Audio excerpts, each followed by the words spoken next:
Assalamualaikum warahmatullahi wabarakatuh. Kami dari kelompok 8, kelas R8R, Program Studi Bimbingan Konseling, Universitas Indraprasta PGRI. Pada kesempatan kali ini, kami akan membahas materi mengenai kesehatan mental di lingkungan keluarga, sekolah, dan lingkungan kerja. Materi ini diajukan sebagai tugas kelompok dalam mata kuliah kesehatan mental yang dibimbing oleh Ibu Afiatin Nisa, MPD. Baik teman-teman, sebelum memasuki pembahasan materi, izinkan saya memperkenalkan anggota kelompok, yaitu yang pertama, Siva Aulia dengan NPM 2018-01500652 yang akan membahas mengenai materi tentang kesehatan mental di lingkungan keluarga. Lalu yang kedua ada Ulfa Trinurul Jannah dengan NPM 2018-01500668 yang akan membahas mengenai materi tentang kesehatan mental di lingkungan sekolah.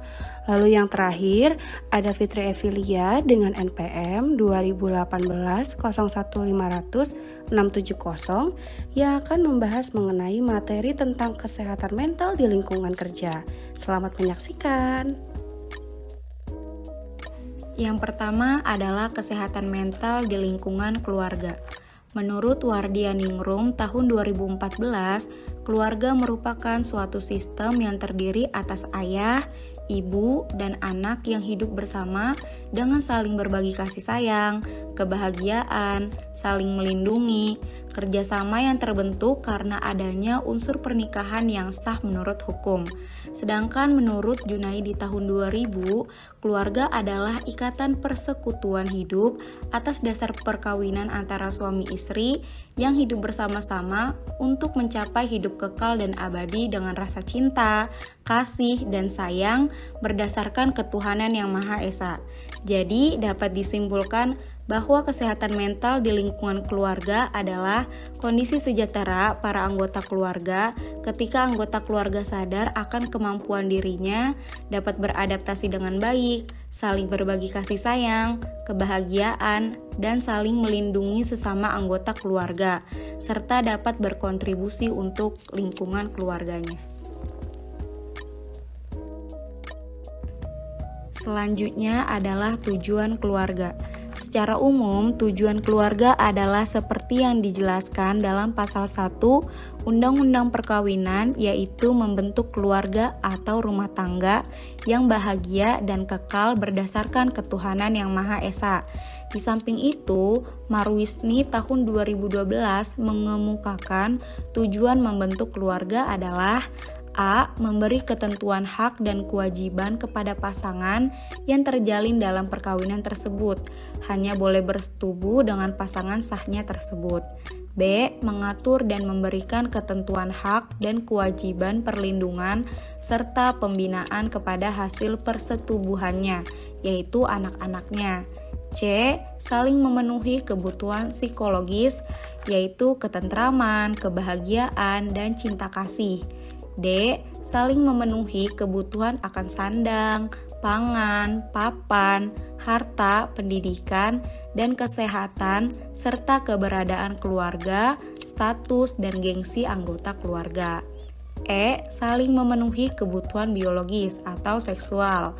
F. Saling memelihara hubungan baik antara kelompok-kelompok kerabatnya yang terjaring, misalnya kelompok kerabat suami dan kelompok kerabat istri.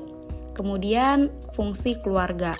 Gildart tahun 2011 mengemukakan beberapa fungsi keluarga, mencakup A. Keluarga adalah sistem sosial untuk memenuhi kebutuhan anggota keluarganya. B. Keluarga menyediakan lingkungan yang cocok bagi reproduksi dan pengasuhan anak-anak. C. Keluarga memberikan kesempatan untuk berinteraksi dan komunikasi yang lebih luas kepada masyarakat di sekitarnya.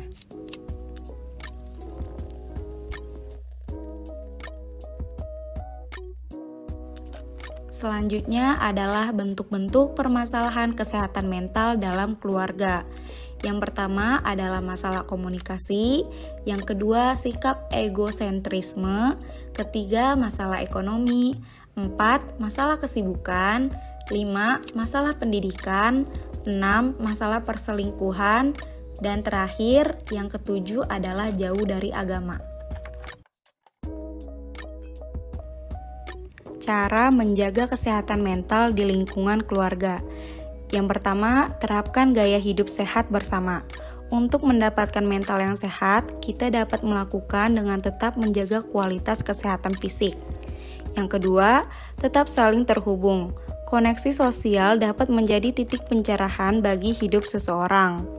Yang ketiga, bersyukur.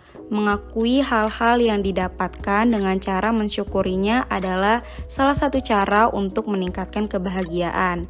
Yang keempat, berbelas kasih dan saling melayani. Menunjukkan sikap saling mengasihi dan melayani di antara anggota keluarga juga merupakan hal yang penting. Ini akan membuat kondisi keluarga menjadi tempat yang lebih baik lagi. Yang kelima, belajar hal baru bersama. Belajar tidak hanya bagus untuk otak, tetapi juga memberi harga diri dan mendorong untuk menguasai sesuatu yang baru. Mempelajari sesuatu bersama juga bisa menjadi kesempatan ikatan yang menyenangkan bagi keluarga. Yang keenam, jangan malu untuk meminta bantuan. Jika ada salah satu anggota keluarga tengah mengalami kesulitan, jangan ragu untuk memberikan pertolongan kepada mereka, terlebih jika ini menyangkut kesehatan mental. Yang terakhir, melakukan konseling keluarga. Pengembangan kesehatan mental di lingkungan keluarga juga dapat dilakukan melalui kegiatan konseling keluarga. Konseling keluarga yang dilaksanakan berorientasi pada pengentasan masalah-masalah di atas yang berpotensi untuk terjadinya ketidaksehatan secara mental. Yang kedua adalah kesehatan mental di sekolah. Kesehatan mental di lingkungan sekolah adalah kondisi di mana siswa bisa menyadari potensi diri, menghadapi stres, belajar secara produktif, dan menghasilkan kontribusi yang baik. Lingkungan sekolah adalah tempat di mana seorang anak dihadapkan kepada sosialisasi terhadap guru dan teman sebayanya. Faktor inilah yang bisa menunjang siap atau tidaknya mental seorang anak di segala aspek sosialnya. Jadi, di dalam ruang lingkup pendidikan sangatlah penting sarana dan prasarana yang sangat menunjang bagi kesehatan mental anak didik, dan perlu diketahui pula peran serta orang tua, masyarakat, tenaga pengajar, serta anak itu sendiri untuk mencapai kekuatan mental. Selanjutnya, bentuk-bentuk permasalahan kesehatan mental di sekolah. Yang pertama yaitu masalah kesulitan belajar, seperti adanya pertentangan batin, konflik dengan orang tua, dan rasa rendah diri. Yang kedua yaitu masalah kenakalan remaja. Sekolah memiliki tanggung jawab yang cukup besar. Anak yang melakukan gejala kenakalan dapat diperkirakan mengalami gangguan kesehatan mental di sekolah. Yang ketiga, masalah disiplin, seperti datang terlambat, berbuat seenaknya, mencuri, mencontek, dan sebagainya. Lalu, yang keempat, masalah sikap, seperti bersikap dingin, murung, selalu cemas, pesimis yang berlebihan, bertingkah laku histeris, gejala pemakaian narkotika, sering pingsan, acuh, mudah tersinggung, dan sebagainya. Lalu, yang kelima, masalah dalam pembelajaran, yaitu ada gangguan kesehatan mental di sekolah berupa depresi, yang kedua, sindrom ujian nasional, yang ketiga, gangguan kesehatan mental di sekolah berupa kecemasan. Selanjutnya, yang keenam adalah perubahan mood, seperti sikap sangat gembira atau mania dan perasaan down atau depresi bisa menjadi tanda adanya gejala gangguan bipolar. Lalu yang ketujuh ada cemas dan takut berlebihan. Untuk individu usia sekolah, cemas sebelum tampil di sekolah atau tak diterima teman-temannya adalah respon yang sehat. Lalu yang ke-8 adalah perubahan sikap ekstrim. Gangguan-gangguan kesehatan mental di sekolah yang erat kaitannya dengan perubahan sikap adalah ADHD, kecemasan, depresi, atau gangguan bipolar. Lalu selanjutnya adalah perubahan fisik. Berat badan naik atau turun drastis. Diperkirakan 80% orang yang mengalami gangguan-gangguan kesehatan mental di sekolah mengalami obesitas atau kegemukan. Selanjutnya yang terakhir yaitu kurangnya konsentrasi. Kurang konsentrasi pada individu akan tampak nyata pengaruhnya pada nilai akademik atau pergaulannya. Selanjutnya, cara menjaga kesehatan mental di sekolah. Secara umum, kita harus mampu memahami kesehatan mental siswa di lingkungan sekolah. Maka, beberapa hal yang dapat diupayakan untuk menerapkan prinsip kesehatan mental di lingkungan sekolah. Dr. Muh Surya 1985 mengungkapkan beberapa saran diantaranya. Yang pertama, menciptakan suasana belajar yang menyenangkan bagi anak. Yang kedua, menggunakan metode dan alat yang dapat memotivasi belajar. Yang ketiga, ruangan kelas yang memenuhi syarat-syarat kesehatan. Yang keempat, menggunakan prosedur evaluasi yang dapat membesarkan motivasi belajar. Yang kelima, menciptakan situasi sosial yang baik dan membantu perkembangan pribadi anak. Yang keenam, peraturan atau tata tertib yang jelas dan dipahami oleh murid. Yang ketujuh, penyesuaian program pendidikan dengan kebutuhan dan pribadi anak. Yang kedelapan, teladan dari para guru dalam segala segi pendidikan. Yang kelima, kerjasama dan saling pengertian dari para guru dalam melaksanakan kegiatan pendidikan di sekolah. Yang ke-10, pelaksanaan program bimbingan dan penyuluhan atau konseling yang sebaik-baiknya. 11. Kerjasama yang baik dengan berbagai instansi yang berhubungan dengan masalah kesehatan. Yang ke-12, pelaksanaan UKS atau usaha kesehatan sekolah, termasuk usaha kesehatan mental. Terus selanjutnya, peranan bimbingan dan konseling dalam kesehatan mental peserta didik.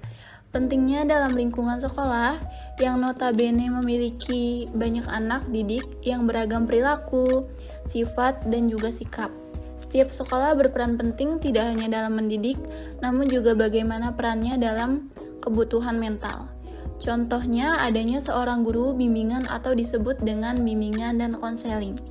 Contoh peranan bimbingan dan konseling dalam kesehatan mental di sekolah yaitu yang pertama, memberikan bimbingan dan penyuluhan siswa. Yang kedua, membantu siswa dalam perkembangan emosinya. Yang ketiga, bimbingan dalam mengatasi masalah pribadi.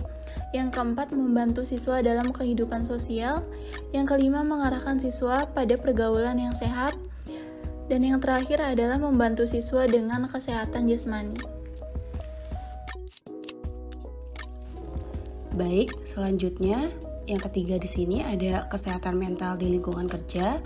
Kesehatan mental di lingkungan kerja merupakan keadaan sejahtera di mana setiap individu menyadari potensi yang dimilikinya, dapat mengatasi tekanan normal dari kehidupan, dapat bekerja secara produktif dan baik, serta mampu memberikan kontribusi kepada komunitasnya di lingkungan tempat kerja. Rata-rata lingkungan kerja menjadi sumber stres yang memberikan dampak negatif terhadap kesehatan mental bagi semua orang yang bahkan berdampak pada orang lain yang tidak mengalami stres. Karyawan yang memiliki masalah dengan psikisnya akan berpengaruh terhadap kenyamanan ketika berada di lingkungan kerja. Tidak hanya mempengaruhi individu, namun kondisi fisik dan organisasi dapat menjadi tinggi atau rendah tergantung kondisi psikis yang sedang dialami oleh individu atau si karyawan tersebut. Baik, selanjutnya ada faktor-faktor kesehatan mental di lingkungan kerja. Beberapa ahli berpendapat bahwa salah satu faktor yang mempengaruhi kesehatan mental di tempat kerja adalah hubungan interpersonal dan pola komunikasi antar individu atau yang bisa disebut dengan interpersonal relationship yang ada di tempat kerja. Hubungan interpersonal dan komunikasi yang efektif di tempat kerja akan berpengaruh terhadap kesehatan mental individu-individunya. Selain itu, terdapat juga faktor eksternal yang muncul dari lingkungan kerja, yaitu A. Kekecewaan atas kurang terjaminnya kesejahteraan. Yang B. Konflik di tempat kerja dengan personil lainnya. Yang C. Pekerjaan yang sedang dijalani tidak sesuai dengan passion serta kemampuan dirinya. Lalu yang D. Kompetensi atau persaingan yang tidak sehat yang terjadi antar pimpinan atau karyawan. Lalu yang E. Beban kerja yang terlalu berat. F. Lingkungan kerja yang kurang kondusif. Misalnya, terlalu bising, kotor, sumpek, ventilasi udara yang tidak ideal. Yang G, waktu istirahat yang kurang. Lalu yang H, hari libur yang kurang jika dibandingkan dengan rutinitas bekerja yang terlalu padat. I, tidak adanya komunikasi terbuka antara pimpinan dan karyawan. Lalu yang J, jenjang karir atau kenaikan pangkat atau golongan yang tidak tertata dengan baik. Lalu yang terakhir, yang K, pegawai atau karyawan kurang diberikan kesempatan untuk menunaikan ibadah sesuai dengan kenyataan.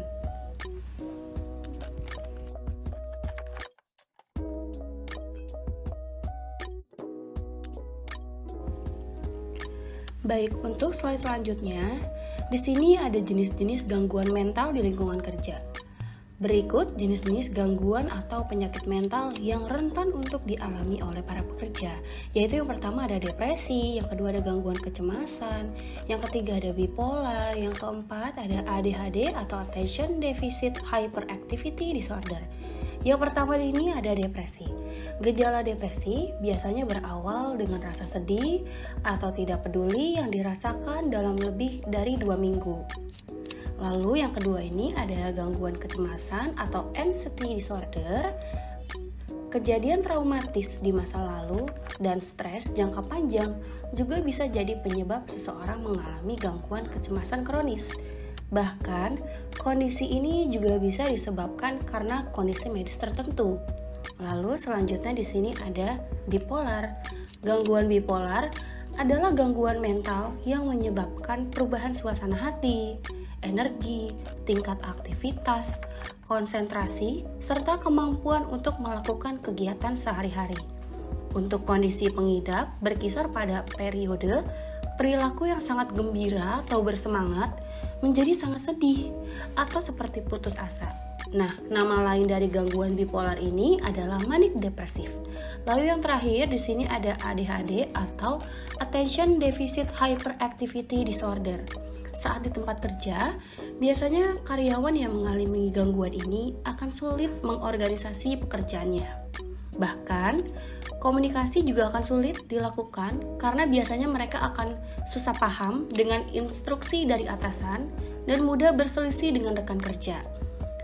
Adapun tanda-tanda dari gejala orang yang mengidap gangguan ADHD ini yaitu yang pertama, sulit untuk hidup teratur, perhatian mulai teralihkan, kemampuan mendengar yang kurang, tidak bisa diam, sulit untuk memulai suatu pekerjaan, kurang mampu dalam mengontrol emosi, sering terlambat, tidak mampu membuat skala prioritas, dan impulsif. Gejala ADHD hampir mirip dengan gangguan kecemasan, depresi, dan gangguan mental. Untuk itu, penting untuk mengetahui bahwa karyawan memiliki beberapa gejala dari ADHD, bukan hanya 1 atau 2 dari gejala saja yang sebelumnya sudah disebutkan.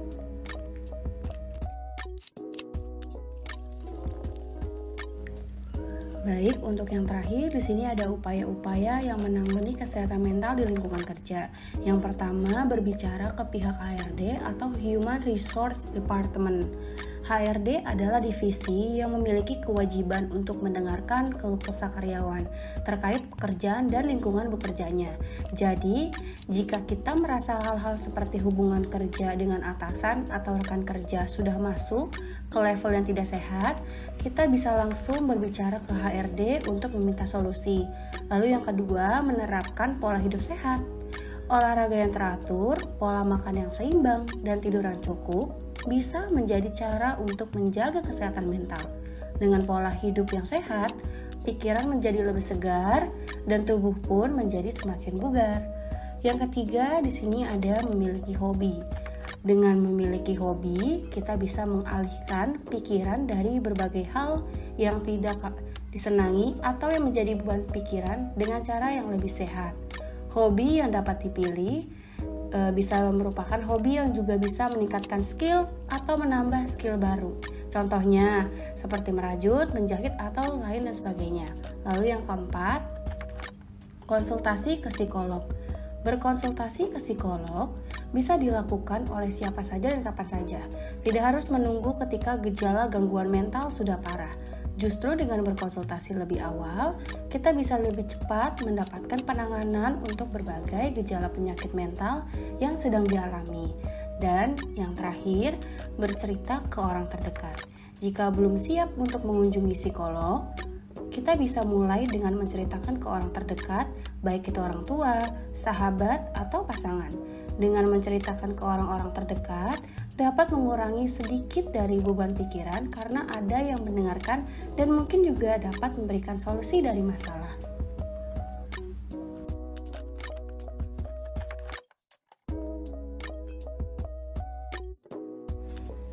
Sekian pemaparan materi dari kelompok kami, kurang lebihnya mohon maaf. Wassalamualaikum warahmatullahi wabarakatuh.